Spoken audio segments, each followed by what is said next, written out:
Hello, I'm Stan Stoniker with Hub Culture, the climate partner for the climate group's Climate Week NYC. That's a lot of climates in that. Joining me right now is Rachel Kyte, the Vice President for Sustainable Development at the World Bank. So good to see you. It's nice to see you again. How are you? Very well. Tell me, how's it going in terms of the World Bank's involvement with this project, Climate Week NYC, and the idea of the clean revolution at large? Where do you see the World Bank's role in this? Well, we love the clean revolution because that's exactly what this is all about, and I think that every time we have an opportunity to sort of change the script a little bit and change the nuance around climate change, it really helps. We like Climate Week because they really do bring together a critical group of investors and private sector actors at the same week that all the heads of state are here for the United Nations General Assembly, and then the rest of the world is here for the for the Clinton Global Initiative. So it kind of sort of is a sort of compressed week of discussions, which is desperately needed. Now, this particular Climate Week is taking place in the context of the US elections. There's a big focus on that. But for us as a development actor, really it's just every opportunity we can have to talk about the need for urgency, the need for practical solutions, talk about the practical solutions that we see happening around the world, and trying to talk about what the barriers are to going to speed and scale. So what do you think right now is the most urgent priority that the world, and America in particular, should be focused on with regard to the climate issue?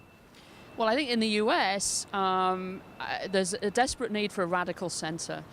In this country, most of the great progress that's been made in pollution control, in environmental health and environment regulation has been made from a coalition at the center of politics. So this has traditionally been a big bipartisan issue, and suddenly climate has become highly partisan and it's become highly fractured within society. And we've got to get that back, and I don't quite know exactly how we do that, but one way I think is to talk about competitiveness and jobs and the cutting edge that is being lost by the United States every year, that they do not seize the opportunity that comes from green growth.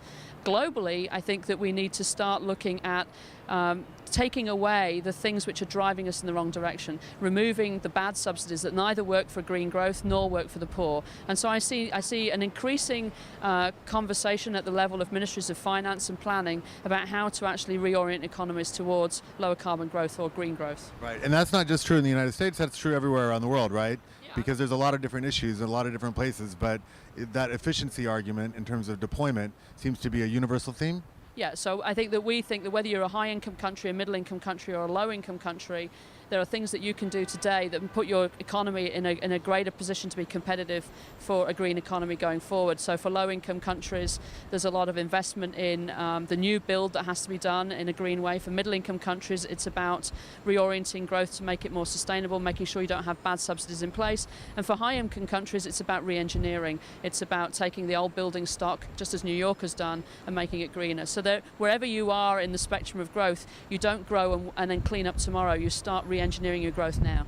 Got it. Okay, thank you very much, Rachel. That's Rachel Kyte from the World Bank, and I'm Stan with Hub Culture, Climate Week NYC. Thank you.